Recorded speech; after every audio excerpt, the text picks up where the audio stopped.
All right, welcome into the Boulevard post-game drink. I am Gabe DeArmond. Missouri beats LSU, the defending national champions, 45-41 behind a huge day from Connor Bazelak. A goal line stand in the final 45 seconds, and despite 4 turnovers, Eli Drinkwitz gets win number 1, and it couldn't have been much bigger than it was. We're going to be here taking calls, taking your comments, all afternoon long. Basically, what I want to do right now, I want to start. I just got done with Eli Drinkwitz's post-game press conference. I'm going to play that for you guys, but I'm not going to play the entire thing. It's pretty long. I'll jump out after a couple minutes. If we get a call in the middle of it, that's fine. You guys can call, and I'll jump out. I'll take your call. There's the number right there, 573-234-4935. If you guys want to call in, do need to say, look, we broke protocol. We had other plans, but we went with the best today, Tank 7, as the Boulevard of the week, because you got to do that for a win like this one of the bigger Missouri wins I can remember. So I'm going to hit play on this Drinkwitz video, and it's going to play for a little while. But if you guys want to call in, feel free to call in, 573-234-4935. We will jump out of the video and take your calls. We're just going to get coaches' comments in where we can get them in, because the more important thing is to hear from you guys, hear what you guys think about this one. But here right now is Eli Drinkwitz after the game. Yeah, I just can't tell you how proud I am of our football team, of our coaching staff, of our administration, and everybody who's battled day in and day out. A pandemic, social justice issues, contact tracing, the list goes on and on and on. And our guys didn't flinch today. They didn't flinch after terrible turnovers. They didn't flinch after getting the ball on the 1-yard line. They didn't flinch being down. They just kept fighting. And that's our number one core value, always compete. And I'm damn proud of this football team. With that, I'll open up for questions. First one comes from Colin O'Brien. Colin, go ahead. Hey, Eli, at what point in that last LSU drive did you decide you weren't going to stop the clock and you were just going to ride with your defense and let them try to win you this football game? I mean, we were in control of the game, so I didn't feel like I needed to give them any extra time to think about what they were going to do. The pressure's on them, so they felt the pressure, and we weren't going to help them. Next one comes from Bennett Durando from the St. Louis Post. Bennett, go ahead. Eli, could you sort of just take us through that last goal line stand and your vantage point, and then what you said in the timeout as that was all playing out in those plays? Yeah, I mean, they were on the goal line. They tried to run it twice, tried to pass, and then tried to sprint out. We felt like we had good calls on them. They have short edges, so if you bring extra guys off the boundary, you can squeeze them. That's what we tried to do. It's what worked. And it was our will versus theirs, and we wanted it more. Bottom line. Next one comes from Peter Ball from The Athletic. Peter. Hi, Eli. I guess, what did you see from Nick Bolton on that last pass breakup? It looked like he had been kind of banged up in the third, and what did it kind of mean to you to see him have that moment? I mean, that dude's a straight warrior. He's been beat up. He was beat up last game. He wore a green jersey all week because he was dinged. He was about 90% today. He plays, I bet he played 50 of the 60-something snaps, if not more. And he's just unbelievable. He's got incredible football smarts. And so, he was off the edge. The guy tried to throw it through him, and he was there for him. So great job. Good job coaching by Coach Smith, and good job executing by him. Next one comes from Aaron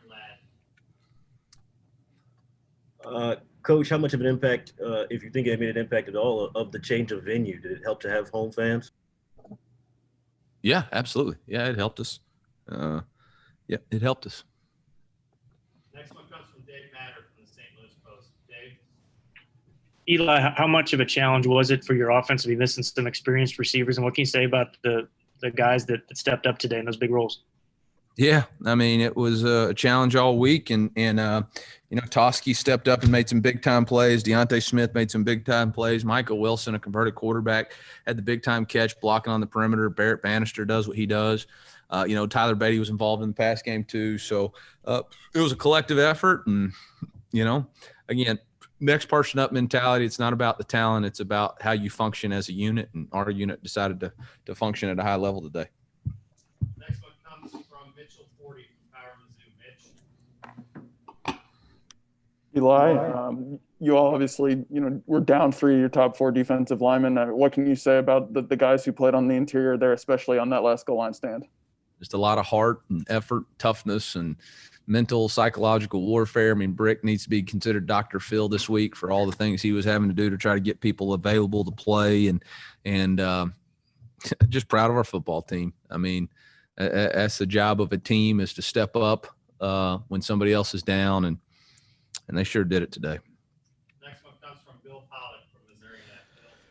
All right, so this is Gabe DeArmond. Coach went on. He had a few more minutes. He talked for about 10 more minutes, and we'll get to that. Certainly try to play it for you later on. But I want to open it up to you guys. Want to give some of my thoughts on this one. One of the more improbable Missouri wins I can remember. Look, I've covered this team for 17 years. I went to school here, covered them for 2 or 3 years then, grew up watching them. I don't remember many like this one. 14.5-point underdogs with 3 of your top 4 defensive tackles, scholarship defensive tackles out. Markel Utze, the only scholarship defensive tackle that had ever played a down before today. With 3 of your top 5 wide receivers, including 2 starters, out. With the defending national champs, and I know LSU isn't what they were. It's not the same team.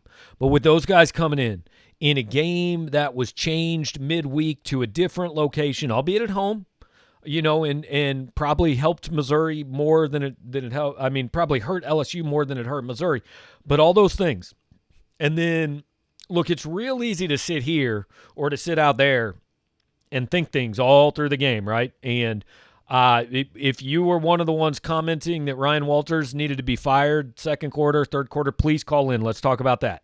But look, I'm not looking to shame you, because when Terrace Marshall caught that ball and went out of bounds at the 1, I said on our game broadcast, I think you have to let him score. I think you just have to let him score on the next play. And then I said, well, if you don't let him score, you at least have to call timeouts after first and second down, so that if by some chance you manage to hold them out for a couple downs, when they eventually score, you have 35 seconds left or whatever it is to get the ball back. I fully admit, I would not have done it the way Eli Drinkwitz did it. He did it right. He won. Nick Bolton, it's hard to separate which play was bigger, right? First play, first down, second down, third down, fourth down, whatever. But the play Nick Bolton made on third down, that pass was open. That should work. It works against most people. And Nick Bolton made sure it didn't work. He reached out and he batted it down. The fourth down play, Josh Bledsoe comes in, and I thought Josh Bledsoe had a tough day. He got beat a couple times. I didn't think the safeties were good a lot of the day. But he came in and he made that play when it had to be made. And look, all week long, I've said what Missouri fans want is something to hang their hats on, something to feel good about. Because Arkansas got that last week, and Mississippi State got it in week 1, and Ole Miss got it last week, and Missouri hadn't had it. You'd had 2 games that were 28-3 early in the second quarter or early in the third quarter that were over. You hadn't competed, and you hadn't had that, oh my God, I think our guy can do it sign yet. Even though most of you, don't get me wrong, had faith that this is the right guy, and hey, today doesn't necessarily prove it, but it gives you something tangible to look at and say, this is working. This team believes in him. Eli Drinkwitz called a masterful game today. Some of the things he did on offense, I mean, let's not pretend that Missouri, even at full strength, has the talent that LSU does. But weakened at the strength they were at today, certainly does not have the talent LSU does.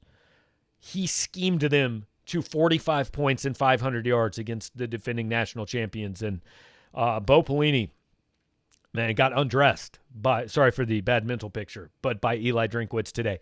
And for all the heat he takes on defense, Ryan Walters called a hell of a game. We're going to go to the phone lines, and we're going to go to the 832 area code. Who am I talking with?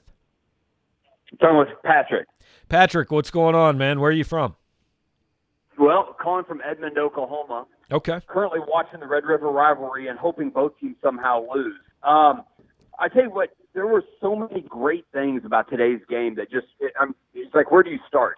Backup wide receivers who caught the ball and kept drives going just on that. To how about the job Marcus Johnson's doing with the offensive line? Something that we just figured was going to be brutal this year. And man, does it almost look like they're better than what they were last year? Yeah, I agree. I mean, they lost 3 guys who are in NFL training camps, and their line's better. Now, I still don't know if it's a huge strength, but it's not a killer weakness, right? LSU had 4 or 5 tackles for loss. I think 1 sack, which led to a fumble, which was – the sack was on the line. The fumble was on Connor Bazelak. He can't do that. Yeah. But if you go down the list of things, I think where you started is the right place to start. The wide receiving core, I don't think there was a drop today. I haven't looked at the numbers, but I don't remember one. Bazelak was 29 of 34. Guys made plays after the catch. Jalen Knox looks like a legitimate SEC #1 receiver. Towski Dove and like those guys, they get to start even when Chisholm and Hazelton are back, I think. I mean, agree. You know, Towski Dove, Barrett Bannister made plays. I mean, Micah Wilson, where's this dude come from? 41-yard touchdown. Now, don't get me wrong. You and I could not have gotten that open. You and I probably could have scored the touchdown once we were that open, but we couldn't have gotten that open. No, but things to like all over the field. But look, number one, if you were one of the people after week 1 saying Connor Bazelak has to be the guy, then I credit you because I didn't see it. But that's the biggest difference in this team, right? Absolutely. I was on your side of thinking, no, Robinson didn't look bad in week 1. You keep him playing. I think after we saw last week, you're like, yeah, he definitely has to be a starter. And now you're like, wow, I was an idiot for not realizing that Connor should have been a starter all along because he was brilliant today. I mean, you could not have asked for, well, other than the fumble, I asked for anything better. But just a play. And I think the other part that's really interesting about this is, I mean, usually you see like a busted coverage. You may see one of those in a game, but how many did you actually see from LSU? It just seemed like the LSU their play calling was just always 1 or 2 plays behind. It's something you're just not familiar with Mizzou offense of just confusing the other opponent, which was pretty exciting to watch. Yeah, there were at least 3 plays where there was legitimately not an LSU defender within 20 yards of the receiver, which is, I mean, that's unbelievable. So let me just ask you this, and then I'll let you go. So, when's the last Mizzou win that you remember that was this improbable? Not like a bigger win. Like there have been bigger wins, obviously. But when's the last one you are more surprised by? More surprised by. I don't think there is one. To be honest, I think the and I can't remember the year. I'm sorry, it's early 2000s with the Nebraska win. Was it 2004, 2005? 03 was the first time they beat Nebraska. Yeah. Yeah, and I think that was one where it was exciting. But I think even then you knew they had a good team, right? So like that was you weren't expecting it to be the way that it was, but at the same time you're like, well, they're good. This one I think was just out of left field. So I don't think that has one. I honestly don't. And this is the equivalent of when I was in 1980. Yeah, this is the equivalent of when I was in college and Tyronn Lee and DB Ray and Corey Tate beat #1 undefeated Kansas. Like that's about how surprised I am. So absolutely. Hey, appreciate this, Gabe. You're doing a great job. All right, Patrick. Appreciate the call, man. Thanks a bunch, and appreciate Patrick being the first caller, and want to invite the rest of you guys to call in. It's right there, 573-234-4935. One thing I want to point out while we have a minute is that Eli Drinkwitz, and again, I cut his press conference off after about 4 or 5 minutes. There's about 8 or 9 more minutes that I'll try to play for you guys at some point. Let's take this call, and then I'll get back to it. All right, 513, who is it? Hey, this is Eric from Cincinnati. Eric, what's going on, man? Appreciate you calling in again. Yeah, hey, I really appreciate you doing this. It makes the game so much better. But awesome. I just wanted to. I commented. I have to eat my words about Ryan Walters from last week. I mean, they gave up points, but when they got the stops they needed. I really was impressed with the D-line play. The secondary got torched, but they had better receivers, I think. Yeah, I agree. Sometimes just look, Terrace Marshall is just better than the guys trying to cover him. Like that's all there was to that. He just got open, and look, I questioned at times, like, why is Adam Sparks covering him man-to-man on the play that gets to the 1 yard line and all that.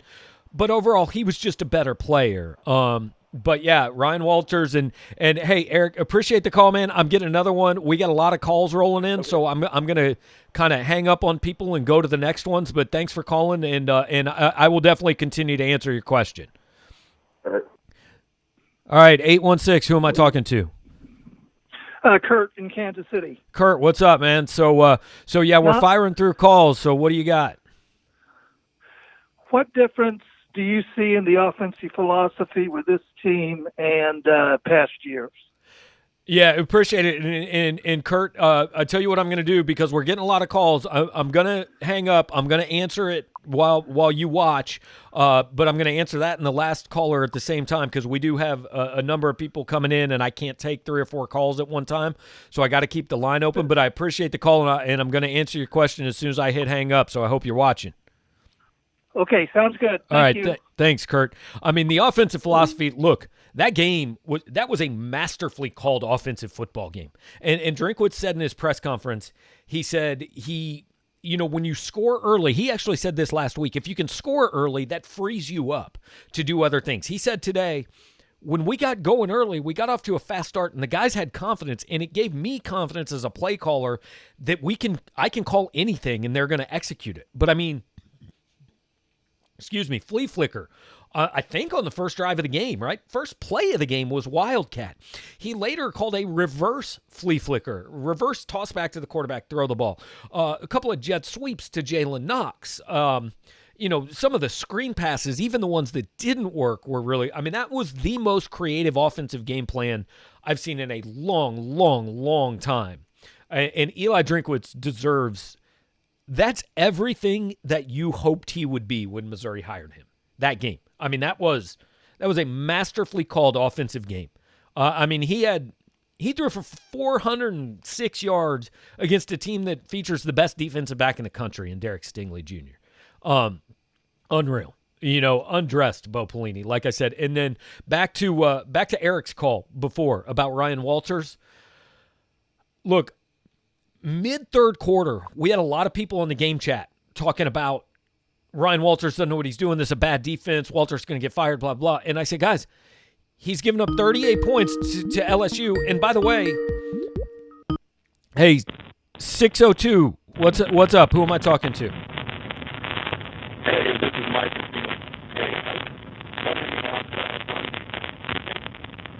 Hey, I tell you what, we've got a terrible connection. You're all static. If you can maybe hang up and try to call me back, I'll get to you. So apologize about that. That was a bad connection, obviously. But Ryan Walters, mid-third quarter, people are saying he's given up 38 points. He doesn't know what he's doing. 17 of those points came on 3 drives that totaled 30 yards, guys. Hey, I think I just hung up on somebody. All right, hopefully, 602 area code. I apologize, man. We're going to get this done. The first time was your fault because of a bad connection. Second time was my fault because I just hit the wrong button. So if you call back, I promise I'll get you on this time. But Ryan Walters had given up 17 points on 3 drives that covered 30 yards. Sometimes, and it's really hard to do as a sports fan, you got to tip your cap to the other guy and say, Terrace Marshall's a really good receiver. And Miles Brennan threw a couple of really good passes. And he just beat us, right? But when it counted, when it was 38-38 and LSU started to drive, Missouri held them to a field goal, kept it a 3-point game. When Missouri then did not score on the ensuing drive, LSU drives, Missouri holds them to a field goal attempt, blocks it, keeps it a 1-score game. That gave Missouri a chance then to go down and take a 45-41 lead, which they did. Defense all the way down to the 1-yard line. And then they stopped. Look, I hate bend but don't break, right? We all want perfection. We all want never give up a yard, all that. But that's not football these days. The truth is, offensive football rules right now. You are going to get yards. You are going to get points. All you've got to do is hold the other team to fewer.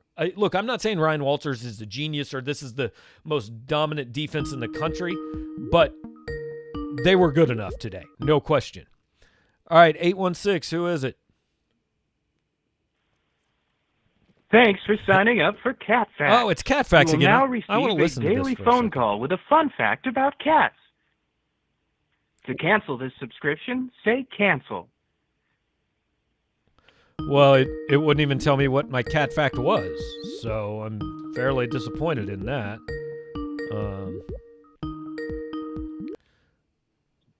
Yeah, 573. Who am I talking to? Hey, Gabe, it's Brad Filber. How you doing? What's up? How are you doing, Brad? Fantastic. Hey, great show, man. I love this so much more than like hanging out on Twitter on what was supposed to be a road game. Appreciate it, man. Yeah, I liked it more than hanging out on Twitter too. So especially now, Exactly. Hey, so I'm gonna throw this out there. Nike gave Tiger Woods a ton of money before he ever really won anything. He had a couple amateurs. Do you extend Eli off of this win? No. I mean, first of all, I think you've already guaranteed him $24 million. He's good. I don't think he's going anywhere. And here's the other thing you got to remember, man, is there's not a lot of schools out there with a ton of money right now, right? Everybody's losing money off this deal. So, I think if somebody hires him away, it's probably just going to be a place that you wouldn't be able to keep him from anyway. But, hell of a win. But he actually said in his press conference, somebody asked him about, if this is a kind of a signature win and blah, blah. He said, I don't know, ask me in 7 weeks, because if we don't win 7 more, then this doesn't really mean anything, right? And now, yeah, is that a little bit of coach speak? I'm sure he's a little more fired up about it than that. Hell of a win. And like I said, all you need in year one, you just need that one thing that tells fans, look, I can do this. There's reason for you to hope here. Because when you got a new coach, you weren't very good, right? I mean, if you fired your coach, you weren't very good.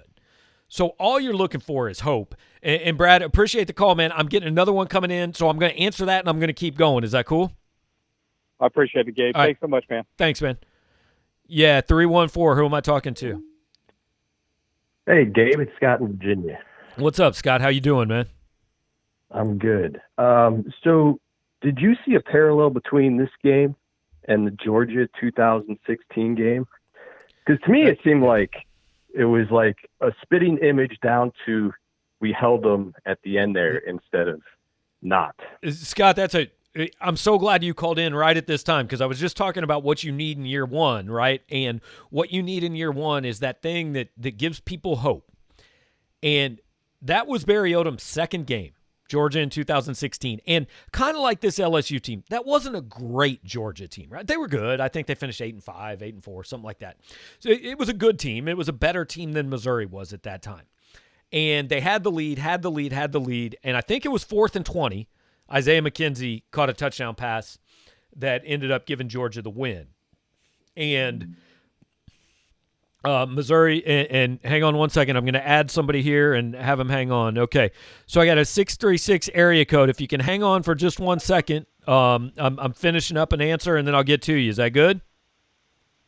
No problem. Okay, so that Georgia game, Isaiah McKenzie catches a touchdown pass on 4th and 20. And they lose that game 28-27. Jamon Moore fumbled on what looked like it was going to be a huge play. And we've talked about this week. I've talked about this with friends. How different does Barry Odom's career look if they get that difference-making win in week 2? And maybe the answer is it doesn't look any different at all, right? Maybe everything goes exactly the same. But what if he has this thing you can point to in week 2 that everybody says, oh, my God, there it is. It happened. They believe in him. And what made last week hard for Missouri fans was Sam Pittman got that, and Lane Kiffin got that, and Mike Leach already had it. Missouri fans got it today. And I don't know what it means going forward, but if this works, this is a day you look back at and say this is where it started, if that makes sense. And the Georgia comparison is perfect, Scott. I thought Barry, he really blew that chance to really start it off well, and then it just kind of, never took off after that. Yeah, but thanks for taking my call. Yeah, appreciate it, Scott. And whether that was his fault or not, it doesn't matter. He's the head coach. Ultimately, it fell on him. All right, so now over to the other caller on this call, 636. Who am I talking to? Yeah, this is Drew in Lake St. Louis. What's up, Drew? How you doing, man? Good, man. Wonderful. I ran around my house. My 2-year-old was taking a nap, and I had to silent run around my first floor so I wouldn't wake her up. So that was fun. At least you did it silently. But, oh, man, my wife would have been pissed. But, yeah, I mean, somebody already shouted out the wide receivers. I mean, the D-line, after what we saw last week in Tennessee, where they were just getting gashed, and then to have 3 starters get hurt, or COVID, whatever it was, and not play this week and stuff the run like we did. I know it was probably LSU thinking they could throw more than they could run, but my gosh, that was impressive. And then Jeffcoat coming out of nowhere, not even know he's on the team, getting another sack. I mean, that's just damn impressive. Well, and not just stuff the run, but they put some pressure on Miles Brennan at times. Not only did they get sacks, but there were 2 or 3 throws there in that fourth quarter that you saw fluttering because Missouri had hit an arm. And now none of them ended up getting picked off, but they clearly affected throws. And I'll say the same thing about the defensive line that I said about the wide receivers. Everybody that started today, they get to start again next time. They earned that today. Like Kobe Whiteside, heck of a player. He doesn't get to start the next game if he's healthy. The guys that started today get to start. And I had a hard time seeing, because obviously the difference between doing what I'm doing now from home and being in the press box is in the press box, I've got that kind of bird's eye all 22 view where I can see every player and I know who's where. I couldn't see who was at defensive tackle a lot of times. So I know some ends moved in, but I don't know if it was Chris Turner. I don't know if it was Trey Williams. I don't know who they were shifting around there.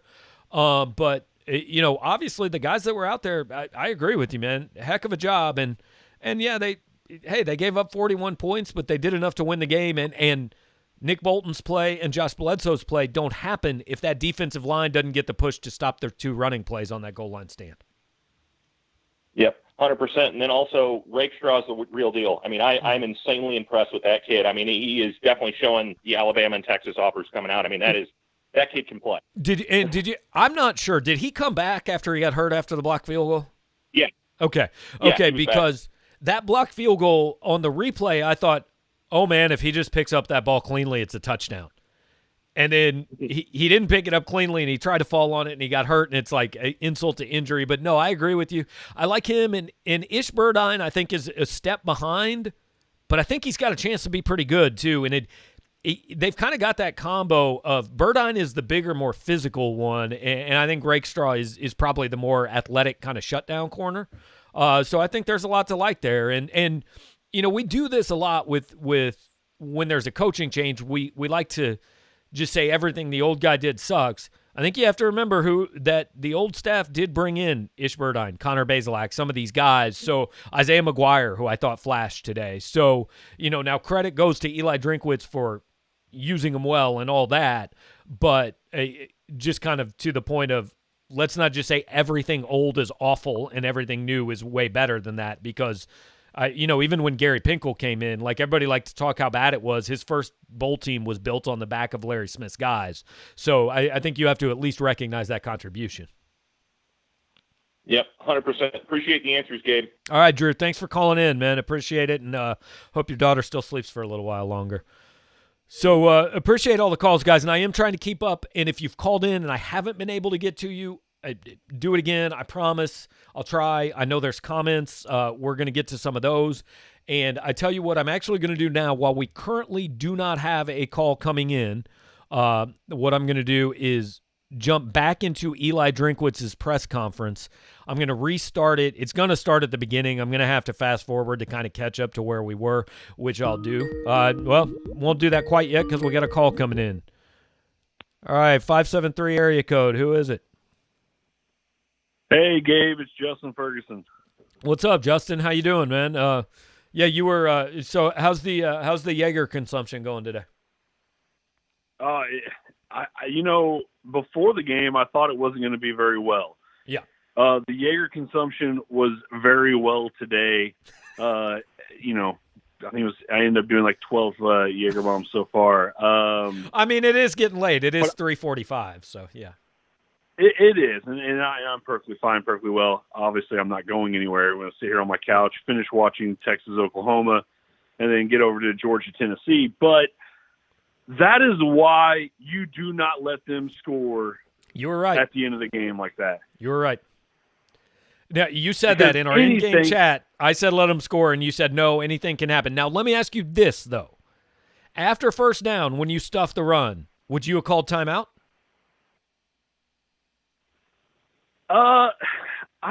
I don't know. I mean, when you're down there, we see it in the NFL and we kind of see it in college football. When you get inside that red zone scoring is a little bit more difficult for some teams. And I just felt like LSU, which, right, I think it was a travesty that they didn't have Gilbert out there.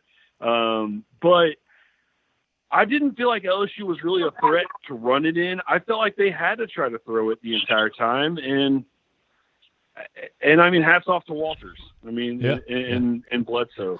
Justin, I appreciate it, man. I just added a call from the 720 area code. I've got you on. Just hold on a minute, and we'll get to you. But, Justin, appreciate the call, man. And you were right. I said I'd let him score. You said no way. I still would have used the timeouts, but guess what? Eli Drinkwitz gets paid $4 million to coach a football team, and I get paid way less than that to sit here on my computer. So he's right. I'm wrong. I can admit that. Justin, thanks for the call, man. Have a good day. Gabe. Appreciate it, Gabe. Thanks. Bye. All right. 720 area code. Who am I talking to? Hey, this is JT. I'm calling from North Carolina. Hey, JT. What's going on, man? Appreciate it. Hey, good to talk to you. I just wanted to ask one simple question. Do you think that the majority of the pressure, you kind of alluded to this a second ago, was coming from scheme? It really looked to me like it felt almost like they had the Chiefs defensive coordinator, in there. Spagnuolo. They were just moving people around and coming from so many angles. It looked like we were a step ahead of LSU in terms of scheme. Yeah, I think that's a good – you're talking defensively, offensively, or both? I was talking about defensive pressure specifically in this. Yeah, but both, honestly. Yeah, and I saw a quote from Ed Orgeron actually on Twitter that said, "Hey, their misdirection, this and that, like we didn't know where they were going, and they had us confused." But no, defensively, I think you're right because, look, let's be honest. LSU's offensive line was banged up, but so was Missouri's defensive line. What are the chances that Missouri's backup defensive line is going to just straight up get pressure with 4 people against LSU? Probably not that high, right? Agreed. So there was specifically a play I noticed, and I know it was in the fourth quarter. I don't remember the exact situation, but I mean, Nick Bolton timed a blitz so perfectly up the middle where he just came, the ball was snapped and he was in the backfield, and it was a throwaway incomplete pass. It was probably just like a random 2nd and 10 play. It didn't matter. But I remember saying at that point, I said, Ryan Walters isn't going to get credit for that, but he 100% deserves it because it's not just about, it's about knowing when to bring pressure, and it's about knowing, knowing that, okay, this has happened, we've given up points, but right now this is the time we come do this, and every time that Missouri absolutely had to have a play out of the defense, it pretty much got one, and I think you got to credit the coach and you got to credit the players both for it. I think it's a good point. Without going back and watching film, obviously none of us knows for sure exactly what the scheme was or what the guys were doing up front. But when something happens like Bolton just flashes through the line, you don't have to know a ton about football to understand what happened there. Right. The other thing I'd like to point out is the people who are complaining about the 41 points given up. You gave up 41 points with your backup defensive line to the defending national champions when you had 4 turnovers given away. Yep. 100. I said it 15 times during the game, and appreciate the call, JT. Thanks a bunch for joining us and for taking part, man. This show only works if you guys are into it. I'm gonna hang up and free up the line and continue to answer your question, but I said it 15 times during the game. Look, they had 3 drives that covered a total of 30 yards. I mean, that's not the defense's fault. That's 17 points right there that the offense and the special teams scored on the defense, to be honest. Missouri's defense, in effect, gave up 24 points. That's pretty good. Missouri's defense played well enough to win the game. The offense also played well enough to win the game. In fact, if you look at the stats, Missouri should have won this game by 17 to 24 points. The only reason they didn't is because they lost the turnover battle 4-0. And, oh, by the way, they also had a couple of terribly timed penalties that really hurt them. I'm not saying LSU didn't make any mistakes, but turnovers are the easiest to track of, okay, this happened, and directly 3 plays later, those 7 points happened. I mean, so look, Ryan Walters, he called a good game today. His defense played a solid game. Eli Drinkwitz called a great game today. His offense played a great game, And so, speaking of Drinkwitz, as we were about to do before we got kind of another rush of calls, I'm going to jump back to his press conference. I'm going to hit play. We got a few minutes. If somebody calls in, hey, I'll jump back and grab the call. That's cool. But we got, 7-8 minutes of Coach Drinkwitz here to let you guys hear on the 45-41 win over LSU. Yeah, I just can't tell you how proud I am of our severe first win. I'm sure it's special in and of itself, but to beat the defending national champs, how much more does that mean to you for that to be number one? Honestly, it doesn't mean a whole lot to me personally right now. This is about our football team and our senior class and what they've fought and what they've struggled for. Has nothing to do with me. I plan on being a part of a lot more wins here at Mizzou. And so it's not ever going to be about me. It's going to be about our football team. It's going to be about our players and our seniors and the identity they're trying to create and the foundation we're trying to lay as a program. And today's just a start of that. And there's been a lot of hard work. There's been a lot of, is this really going to work? And they found out it does. Next one comes from Suichi Torado from the KC Star. Eli, I'm just wondering, what were your thoughts on just your team's physicality, especially just down so many interior defensive linemen and Larry running the ball in the goal line stand? It just seems like you guys were pretty stout up there on the line of scrimmage. Yeah, somebody asked me about whether or not our team played with effort this week. Ticked me off, and I think it showed today that our guys play with unbelievable effort, and we just needed a few breaks. And you know what? We didn't really get that many breaks today, but we made our own breaks when we needed it. So proud of our football team.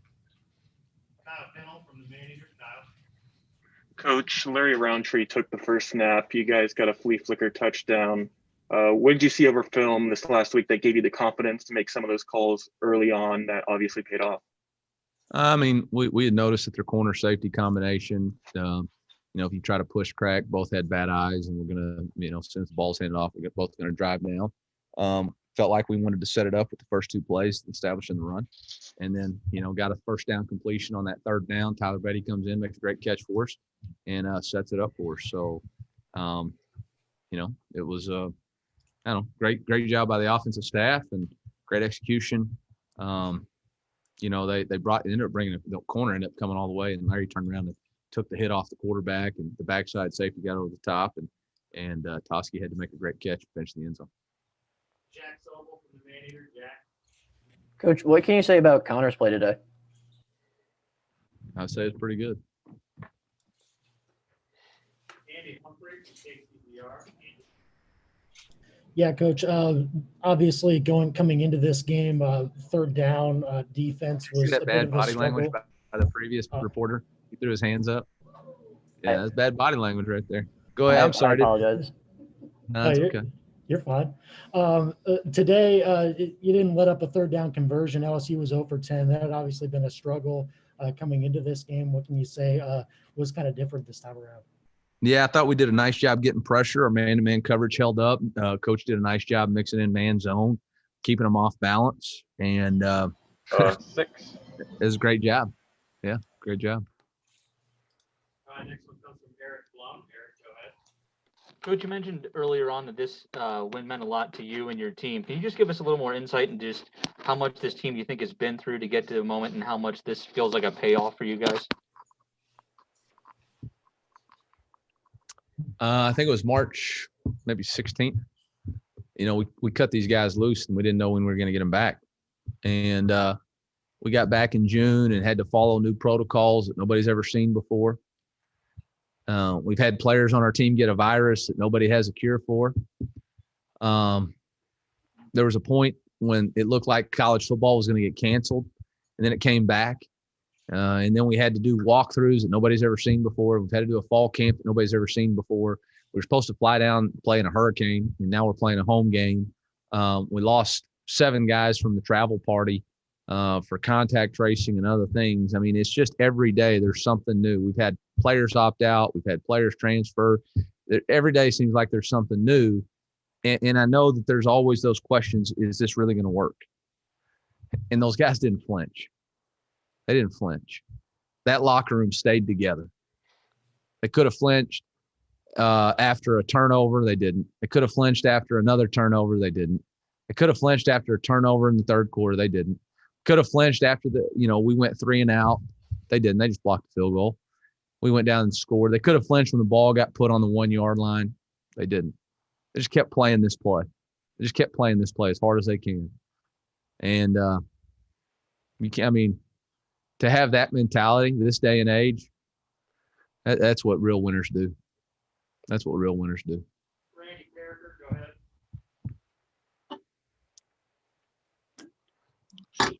Coach, with what you just said, every great program has a point where the players learn how to deal with adversity within a game. I would think that today, like this, you mentioned the special teams, the turnovers, the end of the game, that's the sort of adversity and dealing with it that you can take into the future. Yeah, I hope so. I hope so. Hope we take every experience and learn from it. And, we got a long way to go. We got 7 games left. We'll go back and watch the tape. I'm sure we're going to be disappointed with a lot of different things. We'll be proud of a lot of different things. But yeah, hopefully you're right. Hopefully we can take this as a sign that we can compete with anybody in the country if we'll do our jobs and if we'll improve our play. Eli, you had mentioned going into this game, the offense would open up when the scoring got more consistent. How big was that to go down the field first drive, and how much did that kind of change the feel of things and open things up as you went through the game and scored consistently like you were looking for? It just gives you confidence as a play caller. You can call whatever you want because you can take first down shots because you know that you can dig yourself out of it with second down. I think there was a couple of drives. I know we missed the field goal on that one drive in the fourth quarter, but there was a couple of drives. We had 1st and 20, 2nd and whatever, and we were able to dig ourselves out of it. So, I think Connor sees the field, understands the concepts really well. I think we kept them off balance with our formations and motions and yeah. Are you at home, Ben? Actually, at my parents' house. They're about the only person they get to see these days. Missed a great game, bud.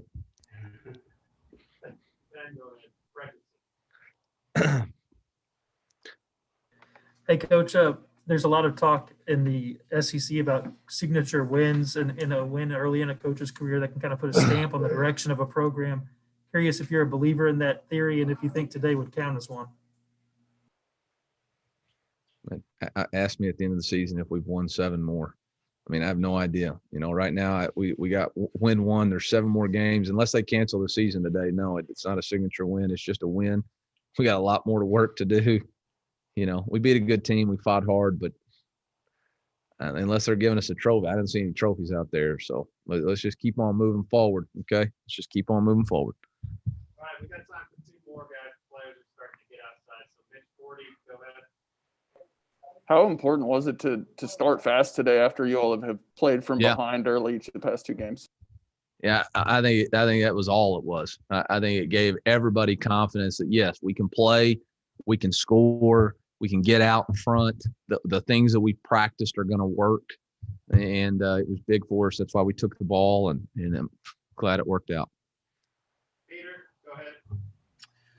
Eli, what specifically does Connor do that makes him so effective, and what can you say about, I guess, his demeanor out there?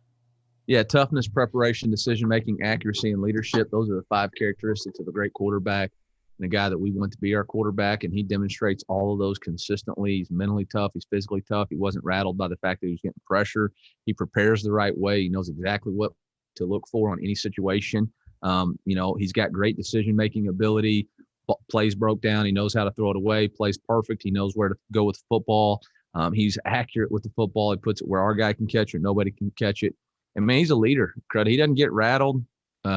He's over there on the sideline telling these guys, hey, we're fixing to go score again. Hey, we're going to do this on 3rd down. He knows what he's doing, and I'm just really proud of him. And I'll say this. I'm freaking really proud of Sean Robinson. There couldn't have been a better teammate this week. Could not have been a better teammate this week. He was the most excited person all week, just encouraging our team. And I really think our team saw that, because it can go one of two ways in these kind of situations. And Sean Robbins, a heck of a young man. He's a heck of a leader. He got dinged up on that first play. They rolled into him, hurt his ankle a little bit because he had a lot more plays scheduled to be in the game. But I'm extremely proud of that young man and really proud of that quarterback room and what those guys did today. All right, so there you have it. Eli Drinkwitz after the game, about 14 minutes. Wanted you guys to hear all of it. We broke it into two parts because obviously there were some calls coming in and want to get to that and all that, and do want to invite you again. Feel free to call 573-234-4935. I'm going to hang out here as long as you guys want to hang out. Numbers keep going up. Look, you guys needed this week. We needed this week, right? This is the most popular game day thing we've done so far. We've had great participation. A lot of viewers right now. Feel free to call in, make comments. We're going to put those up on the screen. We'll just keep going until you guys are done going. Wanted to take a second to thank Boulevard once again. Had to go with the greatest there for win number one of the Drinkwitz era. About to go to the backup here in a second. But we'll sit here and take your calls and talk about whatever you guys want to talk about. We are getting one right now. 940 area code. Who am I talking to? Yes, this is Ed in North Texas. What's up, Ed? I remember talking to you last week. How you doing? Good. I picked Mizzou to win, and this kind of reminds me of the Nebraska 13-12 win over Nebraska in 1973, when I think the week before the year before at Lincoln, we lost 62-0. So you talk about improbable wins. Yeah, I was -3 when that one happened. I can't say that I remember a whole lot about that one, but So did you pick Mizzou to win because you just pick Mizzou to win every week, or did you really think Mizzou had some chance to win?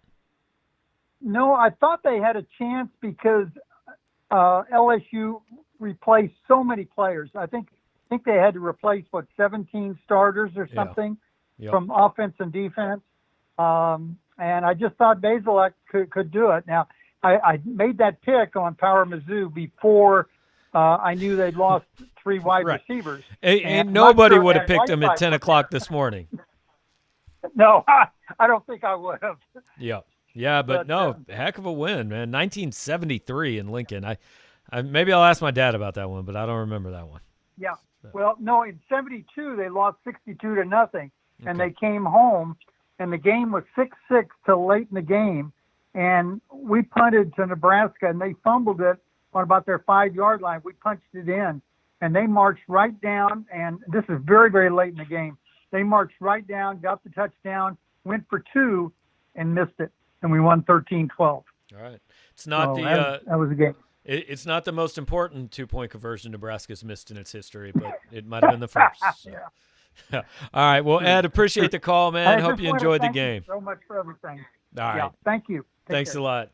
And again, 234-4935. We keep the number up throughout the show because we want everybody to see it, and feel free to give us a call. But I've been going through some of these comments. We ran some on during Coach's postgame show, and now I'd like to hear this discussion. What's the biggest positive surprise of the season so far? Bazelak's play, Drink's play calling, O-line being as solid as they are, Mevis' kicking, or other.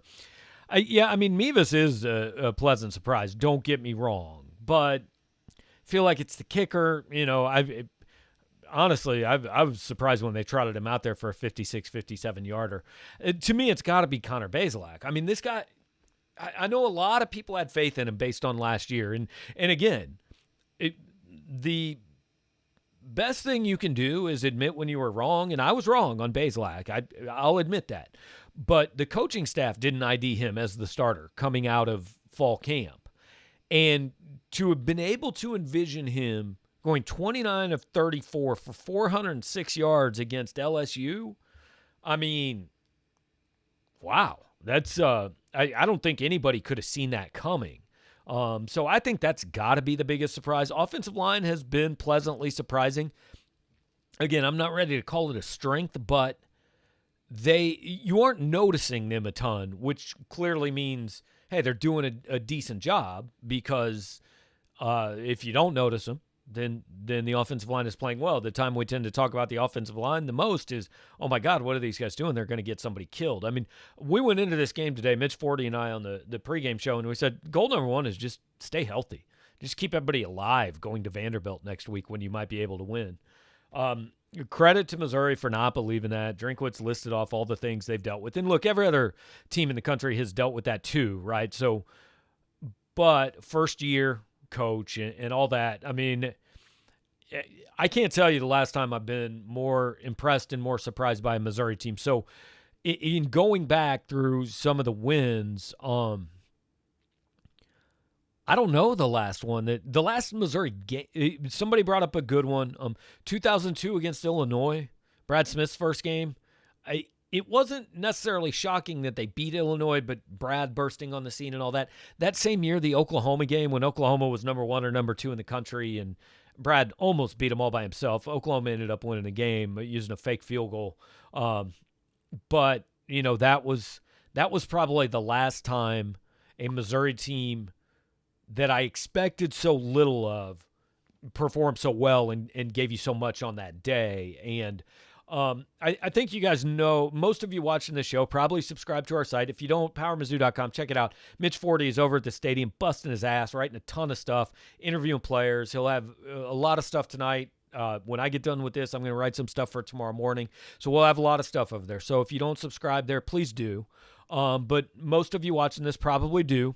And you probably know by now, I'm not going to, you know, jump up and down and celebrate a guy and blow a bunch of smoke up your, you know what, and all that. That's not my style, but man, I was impressed today. The game that they, just to get those kids to believe the way they did, but even more than that, the game they called offensively, the way they managed to scheme around the weaknesses on both sides of the ball from guys that they were missing.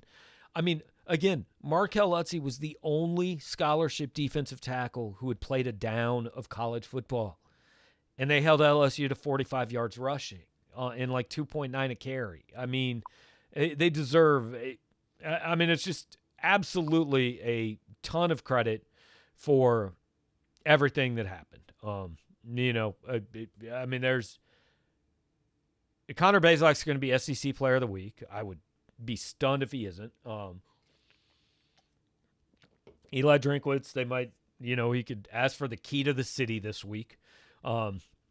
Justin's bringing up Deontay Smith. Deontay Smith is a walk-on from Coffeyville Community College. Like, none of us even knew he was on the roster until a couple weeks ago. It just came up with plays, made huge plays. We talked about earlier, didn't drop a ball today. Towski Dove, big plays all day long. How do we see the wideouts playing out next week? Well, first of all, we need to be clear. The guys that are in COVID protocol, we don't think they can play next week. Whether that's Hazelton, Chisholm, Jacinto, we think they're without all those guys again next week. So I assume next week's going to be exactly the same. But assuming they beat Vanderbilt, which they should, because South Carolina blew Vanderbilt off the field today. Vanderbilt's not any good. So assuming they beat Vanderbilt, these guys get to start again in week 5. I think I can't remember if it's Kentucky next. I'm confused on the order of the schedule. It's either Kentucky or Florida. But whoever's next, these same guys get to start. And the same thing's true on the defensive line. I said during the game, you're not supposed to be able to lose your job to injury, but maybe you get to lose it due to virus. I mean, these guys took over and they beat LSU, and maybe LSU's just not nearly as good as Tennessee or Alabama. I think Alabama will beat the hell out of them this year. I don't know. Maybe they're not as good as Tennessee, but Missouri wasn't competitive in those first 2 weeks, and they were today. Not only competitive, they won. And the guys who did that deserve the credit and need to get rewarded, certainly, with playing time. Keep on rolling through. How good do you think Bazelak can be? Look, I mean, redshirt freshman, second start, 406 yards and 4 touchdowns against LSU. He made one. He had 2 bad plays. He missed a guy on a crossing route over the middle. I can't even remember who it was or whatever. It was a bad throw. It happens. I mean, you throw the ball 34 times, you're going to make a bad one. And then the fumble was 100% his fault. Like, he was holding the ball down by his hip and let it get swatted out, and he shouldn't have. That was it. other than that, he was great all game long. Drinkwitz talked about his sideline demeanor, everything he did for the team. I mean, I don't know what the ceiling is. It's, you know, I don't want to go too far because, again, it's one game. Like, you're as good as your last performance. Let's see what happens next week. But hell of a day, man. I mean, the kid was really good. And again, for those who saw it, that's great. I didn't. Dr. Sanitary, I noticed you, man. Thanks for joining in. And thanks seriously to all of you guys for being a part of this, for participating. We've had really good participation all day long from the pregame show. We started at 9:15. We started at 7 hours ago. We were on all throughout the game. Took a quick break for a turkey sandwich at one point, but on all throughout the game, and then we've been going for an hour strong here in the postgame show, and certainly willing to keep going. If you guys still want to talk about this, call. I'm actually going to retweet this real quick if you don't mind. Give me just 1 minute. Hang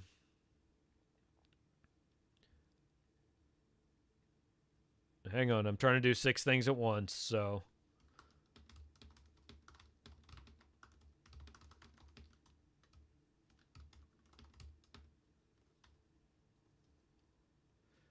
Okay, now that I am done typing, it's possible I can talk. So, yeah, appreciate, again, you guys making this possible. Boulevard for sponsoring the post-game show. Pre-game show sponsored by Burger Smokehouse. Game day by Colin Gentry Law Group. But, this only works if you guys are a part of it. I'm just glad Drinkwitz didn't call me out for not being at the game and the post-game press conference like he did the guy that was at his parents' house. But, whatever.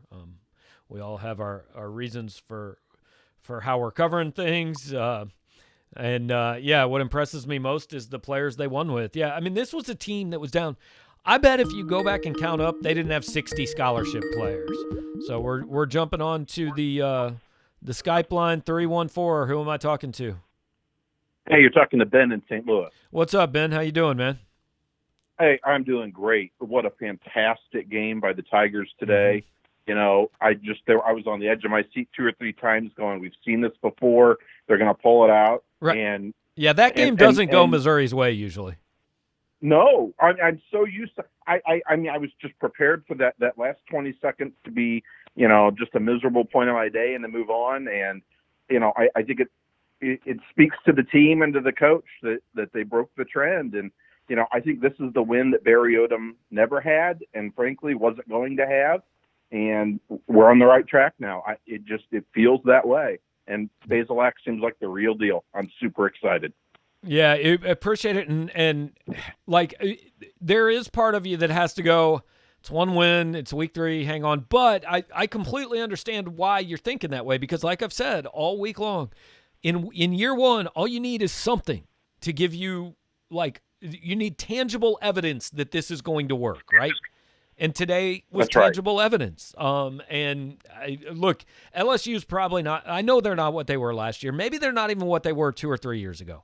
But it's still LSU, and they're still the defending national champs, and that's a hell of a win, no question, man. Gabe, that's it exactly. They are the national champions until they are not, and Mizzou just beat them today. And I'm tired of hearing these naysayers say Mizzou doesn't belong in the SEC, where we just beat the champ. There you go, man. Well, enjoy it. Glad you had fun. Glad you're taking part today, and thanks for calling in, man. Thank you. All right, I think I've got somebody else added on this call from 573 area code. Are you there? Did I manage to do that technology right or no? I don't know if I hung up or they hung up, but there was a call from 573. If you want to call back, I'll get it. I promise. If you want to call from any area code, I'll get that too. Appreciate everybody who is calling in. Again, want to get back to some of your all's comments. What impresses me most is the players they won with. Like I was saying, this is a team that if you go back and count, I think they had fewer than 60 scholarship players today. And I don't know who was out for LSU. I don't know how many guys they were missing because not every coach puts that out. I have no clue. But Missouri was missing a bunch. They've had 7 opt-outs. They've had 4 or 5 guys out for the season with injury. They had 2 more today. They had 7 guys in COVID protocols. And by the way, they're down to begin with NCAA sanctions on scholarships. So, yeah, this was like a 2/3 strength Missouri team, and they beat LSU. And again, can't overstate how much credit they deserve for it. All right, 573. We finally managed to make connections. Who am I talking to? Talking to a different Justin, not a drunk Justin. Oh, okay. Well, I'm not sure the last Justin was drunk. He had drank a lot, but he you said sounded he had relatively 15 sober. Jaeger bombs? I mean, you've got to be drunk, right? I would think so, but That's I mean, a lot. he sounded Yeah. pretty good. I mean, He's he still didn't in the sound chat. too drunk, but I mean, yeah. Yeah. Anyway, I just had to, whatever that last guy said, just said everything that I said that I wanted to say. I was on the edge of my seat. I had a great time watching. It was a lot of fun. Me and my dad and my brother were screaming. We couldn't believe the goal line stand, and the quarterback play was really good. He throws it nice and easy when it needs to be nice and easy. He's got a little touch on it. He can fit it into holes. And it helps when your receivers don't drop the ball. And there were some egregious drops the last couple of weeks, and it's Robinson wasn't helped out by that. So that doesn't make him. He made some throws that the guys it went through their hands, So I had a great time, and keep up the good work. I really like this after the game thing you do here. This is really good, especially after wins. It's more fun that way. But what I was most impressed with the passing game was, like, they were taking 6 and 7 yards if that's what they were given, and I'm going to add another call in here. Appreciate you calling in, Justin. Yep. Thanks a lot. And, they were taking what the defense was giving them. If it was 6 yards, it was 6 yards. If it was 60 yards, it was that a couple times with nobody in the picture. 417 area code, somebody from Springfield, Joplin, somewhere down there. Who am I talking to? What's up, Gabe? It's George. What's up, George? How's it going, man? Well, man, a good day. I was just thinking, and maybe this has been brought up. I've been listening in and out, but I appreciate the show. It's a fun listen. So, at the end of the game, from a Mizzou perspective and from a power Mizzou perspective, right? You think you're going to get Mizzou'd, right? I mean, and I think we just didn't today, and it's I don't know. Maybe you can take away some of that. These are the things that always happen to the Tigers, right? You give up the last second touchdown type thing. It was a nice change, and hopefully it changes some of the board. I doubt it, but yeah. I think we all tend to think that about our teams, right? Like, I mean, I've been a lifelong Chiefs fan, and I know what Chiefs fans do. They get their balls kicked in the playoffs until all of a sudden we didn't, But I think every fan base tends to focus on the negative. But let me ask you, ball goes out of bounds, 1st and goal at the 1 yard line. Are you saying let them score? Are you saying use your timeouts? Or are you saying just play it straight up?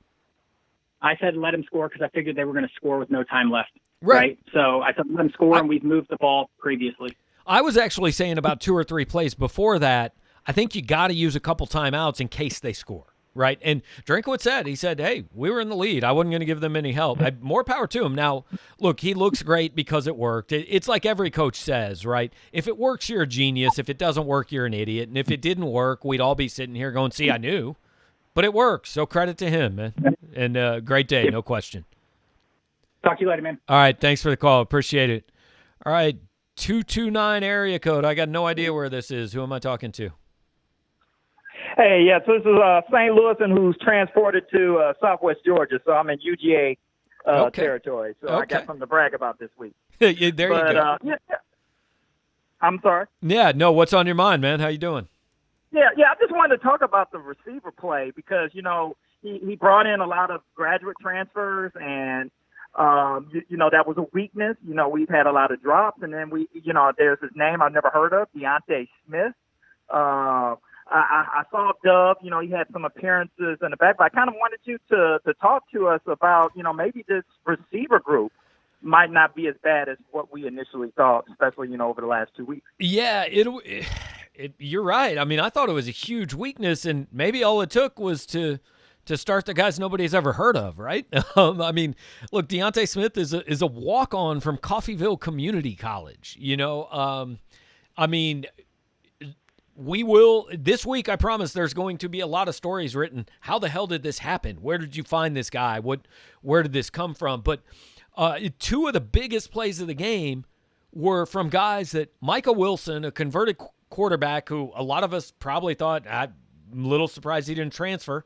And then Chance Looper, a coach's kid who was a preferred walk-on who's going to go on scholarship, but they made one play all game, but they were huge plays. Like those two plays combined for over 100 yards. And I thought today's game proved football is not super complicated on offense. On defense, if you get pressure with 4, you're going to win. On offense, if you just play catch, you win games, right?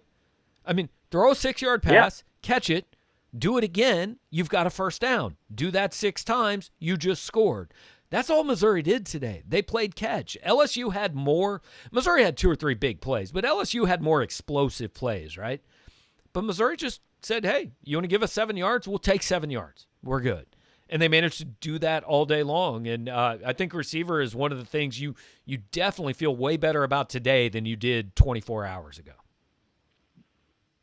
Yeah, I agree. And thanks for taking my call. And I appreciate all your work all these years at Power Mizzou. So, yeah, appreciate you for calling in. And so, okay, you're down in UGA territory. Are you pulling for Georgia or Tennessee to win this game going on right now? I like Georgia. So okay. I mean, they're not my favorite team. My wife's a Gator, so okay. So you got a bad day in your house this evening. yeah, she's not. Yeah, she's sleeping right now, so she's trying to. She wasn't too happy about today's game. Yeah. So. Well, I mean, you lose to the most overrated team in college football. It's rough, man. Appreciate the call. All right, thanks. All right, have a good one. All right, so hey, I put a comment up right before that call, but I'm going to put it back on the screen for you guys from an LSU fan. There you go, little advance, or little advice. Congrats to you guys. Our Tigers are total crap this year. Don't pull Mississippi State and get high on yourself. And I think that actually probably benefits Missouri that you play Vanderbilt next week, because Vanderbilt, I don't know how to say this, they're not good, right? But Mississippi State, the week after beating LSU, played Arkansas and got beat. And Arkansas, we don't think is very good. So it is possible. It could happen. So that's Drinkwitz's job now. Last week, he did a great job of convincing his team that they weren't as bad as we all said they were. This week, his job is to convince them they are not as good as we all are going to say they are, right?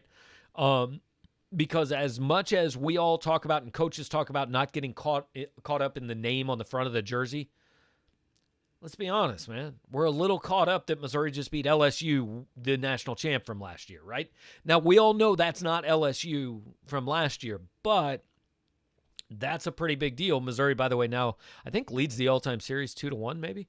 But he now has to convince these guys, all right, you have to come back and work every bit as hard in practice this week to beat Vanderbilt as you worked last week to beat LSU. And that's actually just as difficult a job. Like, those two things they're on complete opposite ends of the spectrum, but they're both equally difficult. So, he earned some money this week. He's going to earn a little bit more next week. And Logan actually brings up a really good one. For the last time we were this surprised about a win was the 2013 win over Georgia in Athens. That was the one where James Franklin got hurt. Matty Mock came in. The first play was a Matty Mock scramble for a first down on 3rd and 5. And the second play was Bud Sasser to LaDamian Washington on the receiver pass in the corner of the end zone.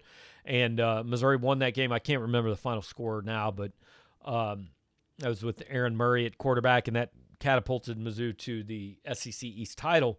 Yeah, because I remember saying that week Missouri had about a 5% chance to win. So, yeah, that's a good one for the last one that surprised you that much. Certainly a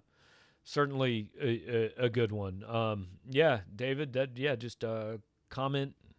No comment to your comment, but yeah.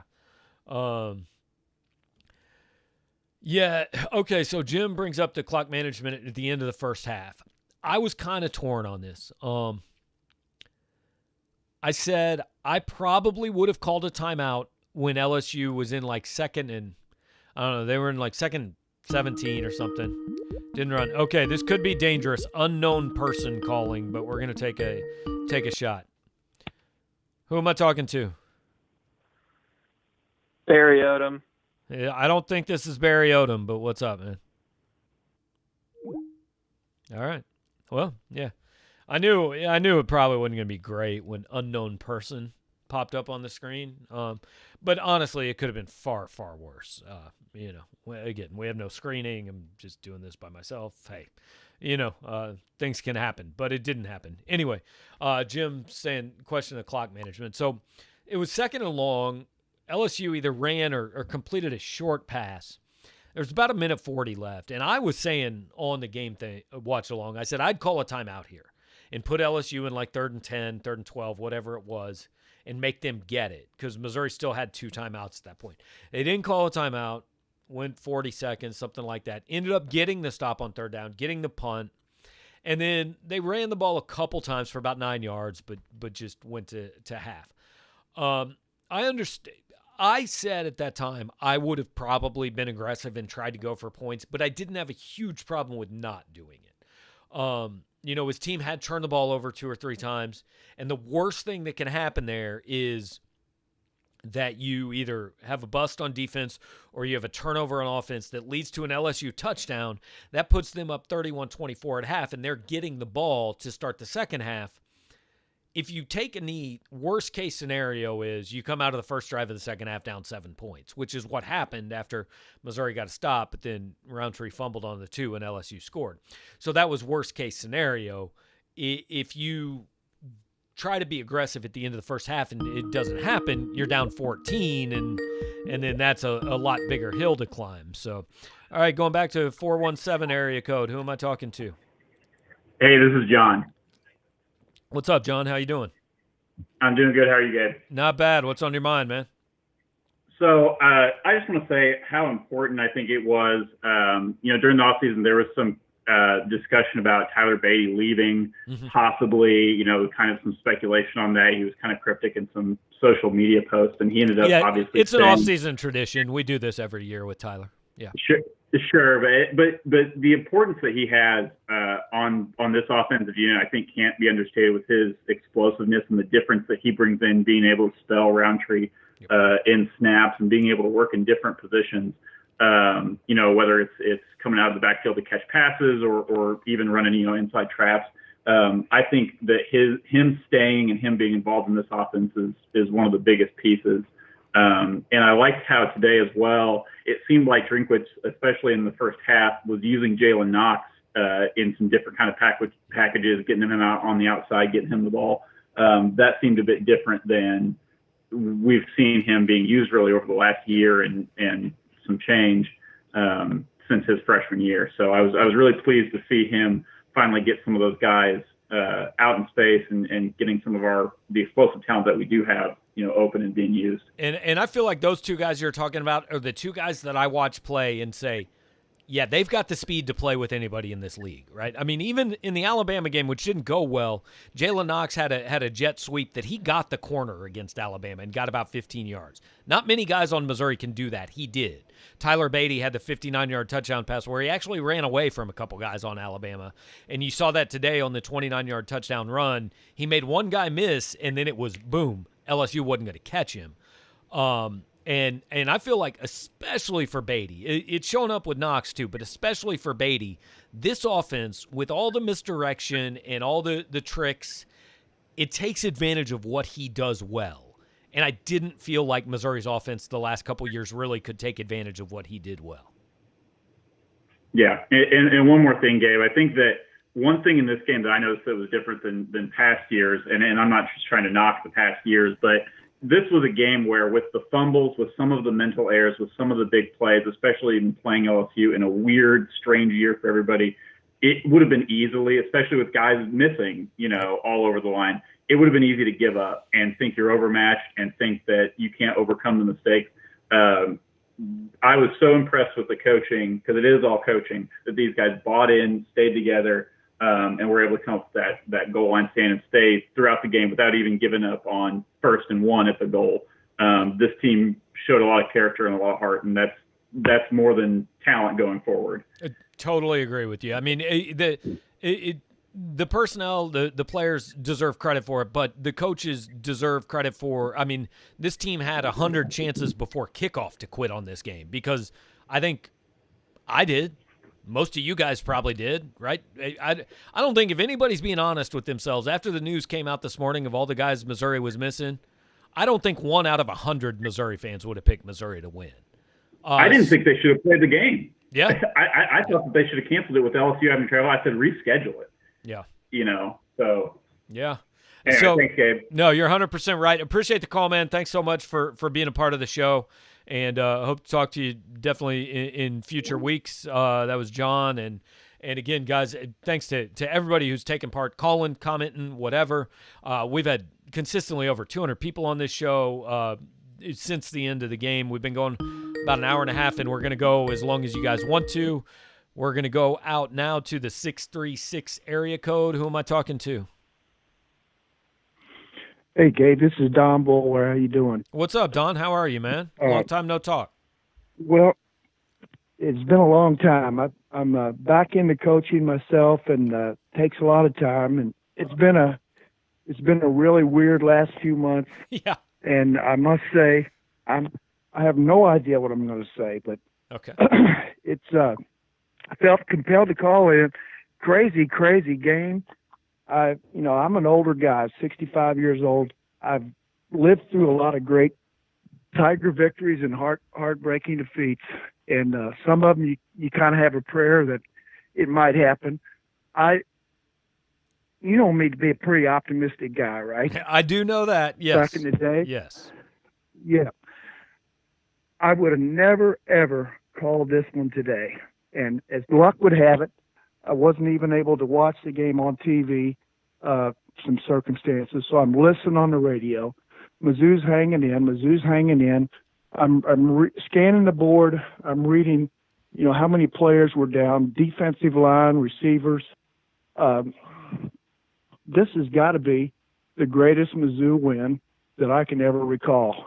And, wow. There's been some really, really good ones. There's been some that have been, surprising, but I don't see how anybody could have forecasted this win today.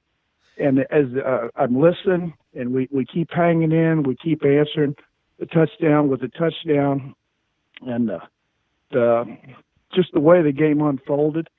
I mean, as an old-time Mizzou guy, I don't think you could ever top this one. I mean, so if we win a national title or conference title someday, maybe. But yeah. I don't, as optimistic as I am, I never, ever, ever would have predicted this win today. And when we got down to the last play in the first and goal from the 1, we held them out 4 times without, with 1 scholarship defensive lineman. I mean, you can't script anything more dramatic than that. It's just unbelievable. Yeah, it was absolutely impressive, and certainly I think every Mizzou fan and I'm going to add 314. I'm adding you into the call. Hang on, we'll get to you in a minute. Just hold on with us. So I think every Mizzou fan, every person who's watched Mizzou football is watching LSU go down the field and go, well, I know how this ends. Like, I've seen this 100 times, right? Where I'll disagree with you, I think it's one of the most surprising Missouri wins. I think there have been better ones or bigger ones, but absolutely, I 100% agree with you on most surprising. So you were listening on the radio, Don. What was Mike and Howard's call? Were they sound as stunned as the rest of us were? They were just hanging on every play, just like I was listening. And, I'm sitting with my son, and I say, just don't let him take it from us now. I'm getting choked up.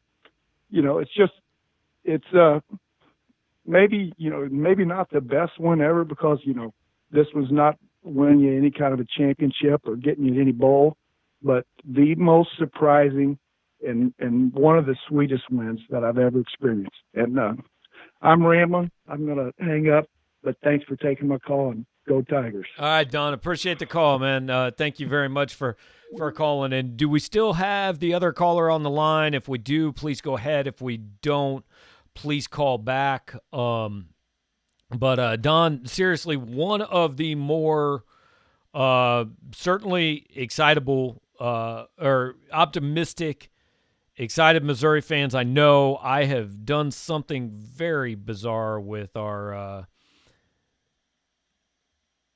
camera. I'm trying to find. All right. Well, I'm trying to add myself back in here to this. There I am. So, okay. So anyway, Don certainly is one of the more optimistic Mizzou fans I know. You guys can hear his passion. I've known him for a little while. He's been on our site for a long time, and appreciate Don being a part of this. Haven't talked to him for a while, but glad he could call in. And look, guys, I get it. I know that I look at this differently than you guys do, right? And part of the reason I wanted to do this way this year was so you guys could kind of see me and what I think during games and how I react during games. And so we could kind of interact, and you could see it from my viewpoint a little bit. I could see it from your viewpoint a little bit. But I'm a sports fan. I mean, I watched the Royals win a World Series, and it meant as much to me as this meant to Don. I watched the Chiefs win a Super Bowl last year with my son, and hung out in a bar and all that. So I get it. I'm a sports fan. This is a little different because it's work, but like when you hear Don getting choked up about it, like that's what this means to you guys. I get it. That's awesome, man. I don't have a job if it doesn't mean that much to you guys, right? And so just because we don't see it the same way doesn't mean we can't talk about it and can't kind of find some common ground over it. And you guys learn a little bit about the vantage point I'm coming from. I learn a little bit about the vantage point you're coming from. And that's why I wanted to do this year, is to give you guys a chance to kind of call in and be a part of this, and to kind of let me be a part of your game day experience a little bit, because the press box is very antiseptic, right? We're up there. You can't really even hear the crowd most times. The windows are closed. They don't show replays. There is no cheering. They make announcements before the game, all that. So it's a very different environment that we watch games in. So I wanted to watch this year with you guys and kind of experience things the way you do and all that. So I hope this has been successful in that way. And especially today where, look, let's be honest. This is better after wins. My business is better after wins, after exciting things that people are happy about. Nobody had... I don't know if LSU scores there, maybe I get a bunch of calls angry about Drinkwitz and angry about Walters and all that, but I don't think the interaction is what it is because Missouri won. It's better when they win. Like things are better for you guys. They're better for me. We want that. That's great. So I'm gonna catch back up and go through some of these comments. And again, numbers on the screen. If you want to call in, it's 573-234-4935. That'd be great. But I'm going to catch up now on some of the questions you guys have, and got to see where I left off. Okay, Mateus wants to know, do you still predict 3 wins? I'm saying 6 and 4. No, I now predict at least 4 because I had predicted 3, and LSU was certainly not one of them. They're going to beat Vanderbilt. I still think they're going to beat Arkansas, and I still think they find another one. So I think they're at least 4 and 6 now. This was the first 2 games were losses, but I predicted those to be losses. So that didn't change my outlook because I thought they were going to be 0 and 2. I thought they were going to be 0 and 3. They're 1 and 2. So I'll go to 4 and 6. 5 and 5 isn't impossible. I could see that. I'm not going to go better than 5 and 5. I'd still be surprised by 6 and 4 or anything above that. But I can go to. I'm definitely going to 4 and 6, and I can be talked into 5 and 5. Because I don't think Kentucky's great. South Carolina's not very good. Arkansas's not all that good. Vandy's not all that good. So you beat those 4 teams, you're 5 and 5, and you're playing Mississippi State for 6 and 4. And Florida, while they can put up points like nobody's business, defense is questionable. Got beat today. Look, I'm not going to start getting into I think they could beat Florida. Like this is let's not overreact completely. But yeah, I'd say 4 and 6 with 5-5 more likely than 3-7 would be my new prediction. So, yeah, just gonna roll through and again, Zach and Edmund and everybody who is being a part of this, very appreciative. And Matt brought up a good point. I think I put this up earlier, but I want to put it back up because it's a good point. And I'll get back to it in just a second. Yeah, 636 area code. Who am I talking to? Hey, Gabe. This is Josh from St. Louis. And I just, today watching the game, and I'm just going to kind of give my take. I debated saying this because I feel like people will take my head off for it. But do you think at this point in his career that Bazelak is further along? And look, I love Drew Lock. Do you think he's further along than Lock was? Because I don't think I ever saw Lock take over and just absolutely win a game like Bazelak did today. Granted, I know this isn't the same LSU from last year, but like you said, it's still LSU. And honestly, like I don't ever remember, besides that one Florida game, I don't remember Drew Lock simply just taking a game like Bazelak did today. Okay, so let me ask you, do you mean is he further along than Drew Lock was as a, in his freshman year and at the same point, or was he further along than Drew was at the end? No, further along than Drew was when he was a freshman. Oh, there's no question, because Drew was a freshman in 2015, and by his senior year, Drew admitted to us, he said, I had no idea what I was doing out there. I shouldn't have been playing, right? That was the year that Matty Mock got suspended and Drew got thrown out there. And, I mean, Drew had the one game against South Carolina where he threw for like 240, and everybody said, oh, my God, this kid's going to be a superstar. And then he didn't win again, and it was a train wreck. Yeah. Well, and the other thing is you can say like, oh, Locke, he was thrown into a tough situation, but you can kind of say the same for Bazelak too, because I mean, coming back from a torn ACL, missing basically all of spring, and coming out and doing what he's doing, I find that super impressive. Very impressive. Now, let me also bring up, you know what Connor Bazelak had today that Drew Lock never had in 4 years here? A defense that made 4 stops from the 1 yard line. Yeah, that's true. So like that has to be brought up, but no question, freshman Connor Bazelak is further along than freshman Drew Lock was. That doesn't mean obviously that Connor's necessarily a better quarterback and a first-round pick and all that. Yeah, that remains to be seen. But absolutely, I mean, you gotta love what your quarterback did as a freshman today. 29 to 34, 406, and 4 touchdowns is great against air, much less when there's an actual defense out there. Yeah, I definitely loved what I saw today. Yeah, 100%. And, it's interesting what you bring up about Locke. Like, I love Drew, but you never really came out of a game going, I think he's the reason. I think he just dragged a team that shouldn't have won to a win. And that's the criticism of it. Yeah, and the thing is, it's like, and, our receivers were never great with Drew either, but to go out there and essentially win the game with 3 walk-on receivers and a converted QB to wide receiver. I mean, at least Drew had Emmanuel Hall and Jamon Moore and those guys, but I mean, just wow. Yeah, definitely 100% agree with what you're saying, and great reason to feel really good about Connor Bazelak. No doubt about it, man. Appreciate you calling in, man. Thanks, Ed. All right, we'll talk to you again. Feel free. 573-234-4935. Feel free to call in. We had just popped up Matt's comment before. What's impressive is winning that game with as many mistakes as we made. It isn't like we played the perfect game. No, if you look at the box score, you just take away those 4 turnovers. Like, cut that off. Cut the box score off above that. You look at the box score, and you would think Missouri won this game by 3 touchdowns. I don't think there's any question about it. They were not only the better team, they were the better team by quite a bit all day long. And that's nobody ever would have thought that. And the better team all day long, missing like 15 guys, So yeah, the beauty of today is not only that you won, but that you won with, I don't know, like a B+ effort, I think, a B effort, because you can be so much better than that. Now, don't get me wrong, so can LSU. LSU's not – Ed Orgeron isn't on that plane telling people that they played a perfect game. There's no question. But neither is Eli Drinkwitz. Eli Drinkwitz is going in tomorrow going, hey, guys, that was pretty good. God, it could have been so much better.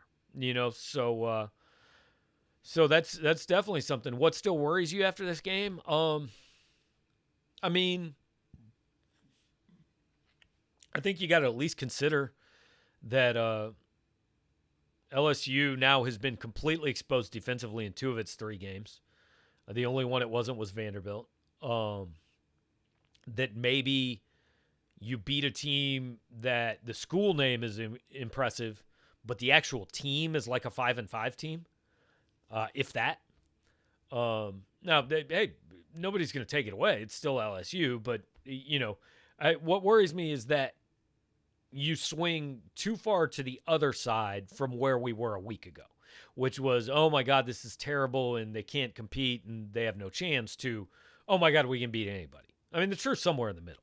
Never as good as you think, never as bad as you think, right? So, like I said, Drinkwitz's job is to keep them a little bit grounded, which is going to be tough, I think, because those kids, man, they are flying high tonight, and they should be. They should enjoy the hell out of it, no question. But he's got to bring them back down to earth by about Tuesday afternoon for Vanderbilt next week. All right, so we're going to keep rolling. Okay, yeah. What did you think about being aggressive and not conservative on the fake punt and going for it before LSU called timeout? I didn't like the fake punt. I didn't mind going for it there. But if you were going to go for it, if you're going to throw a pass, I wanted the offense on the field. I didn't like the fake punt, but whatever. I mean, it was aggressive. I didn't hate it at that point. Nobody thought you were going to be in a 45-41 game at the end. So I wasn't killing him for it, but I would have either kept the offense on the field or I would have kicked it away, but I don't have a huge problem with it. Opening line next week against Vanderbilt. Coming off this, I think Vanderbilt's lost their last 2 games 41-7. I think it'll be more than 10. 13.5. Something along those lines, Missouri, would be my guess.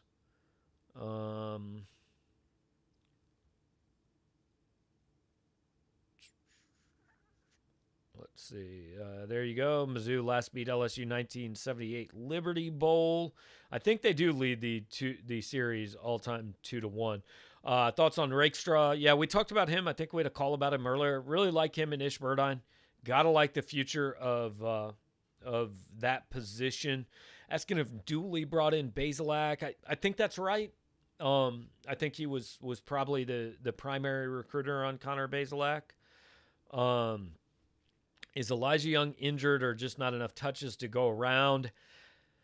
Yeah, I don't know. I know he played in the Alabama game a few snaps, but you just can't really justify taking carries away from Roundtree and Beatty. They're playing so well that, look, if you get in a game, if next week you're up 3 touchdowns, I think Dawson Downing, Simi Bakari, Elijah Young maybe get some action, but I don't think you do it until then. I mean, Roundtree and Beatty, that's a nice 1-2 punch, and that's what I stick with as long as it can happen.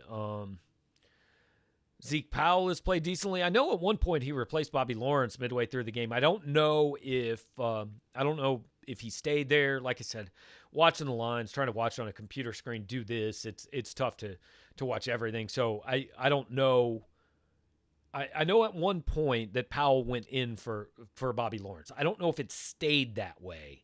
But I do know at one point he went in. On the punt returner, yeah, they had a new punt returner this week.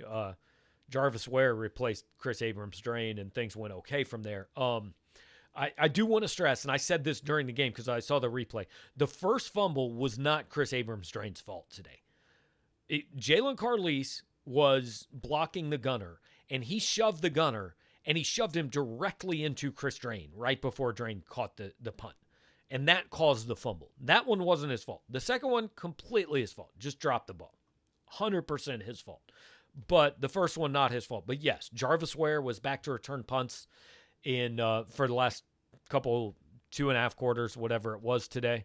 And I think will do so going forward because that's a good way to quickly turn a game against you is by dropping a punt. So, yeah, guys, appreciate. I mean, again, if there's any calls, I'll certainly take them. I'm not going to end it if you guys still have stuff you want to talk about, but we've been going for almost 8 hours here and been taking your calls for the last 90 minutes, 95 minutes. And I think we've covered most things. So I'm going to start my just quick 4 to 5 minute wrap up. Again, if there are calls, if there are comments, please add them. I will get to them. I would like to ask you guys, we still have 175 of you on here. I would like to ask you, before you log off, before I shut this down, subscribe to our channel. Just give the show a like. Share it somewhere, whether it's on Twitter, whether you text your friends, tell them about it, whatever. But it does help us. The more exposure or the more likes we get, the more shares we get, things like that. It helps us out. We get it, people see it. We can make a little money off YouTube. We can reinvest that in the product. You guys can have a better deal. So like the show, subscribe to the channel, go over to Power Mizzou, check out everything Mitch is going to do from the stadium. Hopefully subscribe over there if you don't already. Just give us a shot. And in fact, I'll tell you what I'm going to do. If you're watching this show right now, if you do not currently subscribe to Power Mizzou, if you sign up between now and Monday morning and you shoot me an email at powermizzou@gmail.com, tell me, hey, I signed up. Here's my username. I'm going to give you 6 months free on Power Mizzou. So if you don't subscribe, sign up between now and Monday morning. Email me at powermizzou@gmail.com. Give me your username, and I will give you 6 free months. That's going to prove that you listened an hour and a half into the show, that you managed to, even if you didn't listen live, maybe you listened tonight, maybe you listen Sunday morning and watch it. That's great. Same deal applies. If you see this between now and Monday morning and you email me and say, hey, I just signed up and here's my username, I'm going to go in, I'm going to add 6 months to your account. Whether you sign up for 1 month and get 7 months, or whether you sign up for 12 and get 18, whatever, totally up to you. But if you sign up based on this and you email me and tell me that before Monday morning, I'm going to give you 6 free months. So just kind of to show, hey, we appreciate you guys being here and all that. So, Drake asks, do you think there will be a shakeup on the depth chart at wide receiver? I think there has to be, man. I mean, there has to be. Those guys went out and beat LSU. That was better than what happened the first 2 weeks. And I know maybe physically you look at Hazleton and Chisholm and say those are the better players, and I get it. But those guys today made the plays. Barrett Bannister and DeAndre Smith and Chance Looper and Michael Wilson and Towski Dove, like those guys deserve another chance. Absolutely. They get to start next week. I don't think there's any question. All right, Eric disagrees, thinks that Abrams Drain should have fair caught the first one. But here's the thing, Eric, even if he fair catches it, the same thing happens. The blocker still shoves the guy into him. And so, yeah, he probably should have fair caught it, but I don't think it was because he started to return it that the fumble occurred. I could be wrong. I don't know, but he still should have caught the ball, but I don't fully lay blame on him for that, is my point. So to wrap up, again, most surprising Missouri win in at least 7 years. 2013 Georgia's the last one that even compares. Eli Drinkwitz, man, if there's a grade above A+, you get it. Ryan Walters, if there's a grade above A+, you get it. Nick Bolton, phenomenal play on third down. Josh Bledsoe, phenomenal play on fourth down. Connor Bazelak, if there's a grade above A+, you get it. Larry Roundtree, I'm only going to give you an A because there was the fumble on the 2-yard line, but phenomenal game. Tyler Beatty, phenomenal game. Replacement receivers, replacement defensive tackles. Nobody saw this coming, man. I mean, there was literally somebody in our pregame show that gave them a 0% chance to win and got angry when I said you still have to play the game. Said no chance. Didn't get angry, but said no chance. He did own it on the game watch along and said, yeah, no, it didn't happen. But hey guys, feel good about today. Absolutely, you guys deserve this. It's been. I was just telling somebody earlier this week, man, we need something good. Like, we need something good to cover. You guys need something good to watch, to feel good about. So feel good about today. And feel good that you play Vanderbilt next weekend. And we'll see where it goes from here. But just to wrap up, Mitchell Forty is riding from the stadium. He's going to have a ton of coverage on PowerMizzou.com. I'm going to probably when this is over, I've been on for 8 hours. I'm going to go grab some dinner. After that, I'm going to write for tomorrow morning. Mitch is going to do a grade card for tomorrow morning. I have a feeling there's going to be a lot of A's on it. Want to thank, going back to the pregame show, Burger Smokehouse. Actually, I have Burger Smokehouse spare ribs. That's what I'm heating up for dinner. The in-game watch-along, Colin Gentry Law Group in Jefferson City. Had a lot of great participation. A lot of guys on there. Justin Ferguson doing Jaeger bombs, and Eric ruining plays for me before they happened because I'm on a delayed stream and all that. So had a lot of fun there. This show, Boulevard Brewing Company, had the Tank 7, finished it off with the little Easy Sport. Got to lighten up a little bit after the Tank. All you guys for calling in. We had 200 people on this show most of the last hour and 45 minutes. Again, thanks for watching, for taking part, for giving us a like, for subscribing to the YouTube channel, subscribing to Power Mizzou, all that. It's been great. We will be back. We will have coverage every day, obviously. Tons of stuff. We did 35 stories last week on Power Mizzou. We're going to have, I'm sure, at least that many this week. But Wednesday night, the 573 report presented by 573 Tees. Mitchell Forty and I will be back here on this channel, 7:30 Wednesday night. Have a feeling it will be probably our most popular show. Most populated show, certainly. And then next week, we're going to be back here. It's a 6:30 game against Vanderbilt. Pregame's going to start at 4:45, and we will stick with you for however long you are here. And, just finished off with this. I asked how big of an upset it would be if we won in the pregame. Almost didn't ask because I didn't want to get laughed out of here for considering a Mizzou win. Well, more power to you. Eric, you were right. Nobody else, including myself, believed it. And the theme for the day has been admit when you were wrong. I was wrong. I'm sure you guys are all very happy I was wrong. Plenty of coverage to come on PowerMizzou.com. So we'll do that. We'll talk to you here Wednesday night on the 573 report. Thanks so much for taking part, and we'll talk to you down the road.